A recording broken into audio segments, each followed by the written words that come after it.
Welcome back to the channel, everyone. Have you ever wondered why no matter how hard you try to help someone succeed, sometimes they just cannot reach their goal? Or why your best efforts to push someone forward meet with invisible barriers? Today, we explore a profound Buddhist teaching that may change the way you see destiny and effort. What is meant to be cannot be stopped. What is not meant to be cannot be forced. This may sound like fatalism, but behind it lies deep wisdom about the interplay of karma, cause and effect, and our own spiritual growth. Let's uncover these truths together. First, let's clarify two key points. Success and failure between people often are not determined solely by external efforts, but by fate and karmic conditions. Second, the key to peace is not trying to control others, but correcting one's own mind and letting go of attachment. These truths seem simple, but carry profound lessons on how to face setbacks, relationships, and the path of spiritual cultivation. I will share stories and Buddhist scriptures to help you grasp the relationship between fate and effort, and how to respond with wisdom and compassion. Let me begin with a real story. A few years ago, a good friend named Da Fu Chung, a high-ranking official in Taiwan's education ministry, told me he was preparing to compete for a higher position. Naturally, many desire such opportunities. I asked, "Why do you want this position?" He replied, "I want to contribute more to the country and society." Pai said, "That is admirable. You should strive for it. But if it is just for fame or money, then it is unworthy." He campaigned actively, but ultimately did not get the position. However, he told me afterward, "In not getting it is a relief, less worry and struggle. I feel freer." This story illustrates that true motivation is service, not selfish ambition. Moreover, if fate is not ripe, forcing results only leads to more suffering. Accepting this is itself liberation. In daily work and life, we often encounter obstacles, slander, and people who block our path. Naturally, we feel resentment and jealousy. Buddhism teaches us to ask, are we truly obstructing them, or is it their fate? What is meant to be cannot be stopped. What is not meant to be cannot be forced. This view reveals the profound law of cause and effect. Many are familiar with the principles of karma and rebirth, having read classics like Liao Fan's Four Lessons or the Sutra of Response and Retribution. Yet, why is it so hard to maintain equanimity? Because deep within, greed, anger, ignorance, pride, and selfishness remain. The basic work of cultivation is to let go of attachments to self and others, and gradually uproot negative mental habits.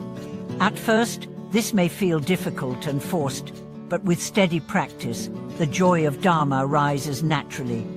When you can rejoice at others' success and feel compassion in their suffering, your practice matures. If jealousy and hatred arise, your mind is still clouded by afflictions. Awareness and reflection are needed to prevent creating harmful karma. Fate and karma are incredibly complex. Without proper conditions, even Buddhas cannot save beings. We hope to help others, but forcing unrippy fate causes obstacles. The best approach is self-improvement and patiently awaiting maturity. Ancient sages said, before the right time, cultivate oneself, when conditions mature, benefit the world.